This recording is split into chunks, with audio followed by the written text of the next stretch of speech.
छोसेनमा चलाइदिनु पर्छ।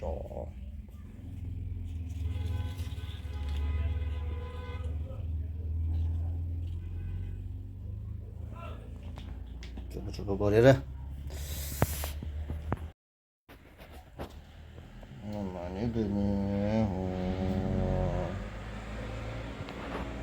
Hello and good morning सबैजनालाई फेरि पनि स्वागत छ मेरो नयाँ भिडियोमा।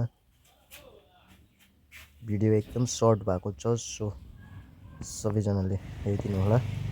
र आज चाहिँ बिहान उठेर खाजासाजा खाएर बारीमा मकै रोप्नु अरे, एक गरा मकै रोप्नु पर्दैछ। अब रोप्नै पर्यो, बित्थामा आएको जस्तो लाग्दैछ।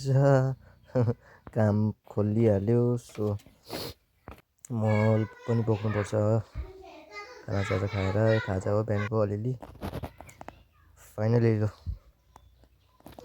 खनेको चाहिँ भिडियो गर्नु पाएन है। सो यहाँ यो हामीले खनेको तिनजनाले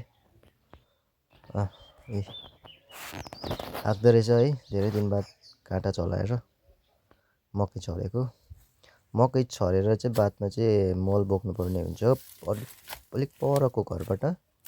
हाम्रोमा चाहिँ गाई छैन, मल छैन हो। घरबाट मल मागेर चाहिँ बोक्नुपर्छ।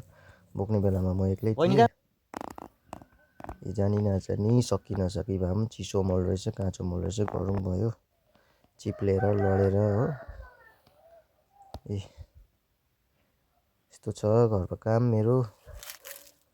के गर्नु, मकै छरि नहुने हेरे, छर्नै पर्ने हेरे हो। आम्मामा झन्डै लड्यो। हातमा पनि गोबर, अनुहारभरि गोबर, पछाडि गोबरै गोबर, अनुहारभरि गोबर। बल्ल सक्यो 5 भारी मल बोकेर। ल गाउँको हालत त्यस्तो छ। यो बारीमा चाहिँ बोकेँ, त्यहाँदेखि सक्दिनँ म। बिहान चाहिँ अब चाहिँ नुहाइधुवाइ गर्नुपर्छ।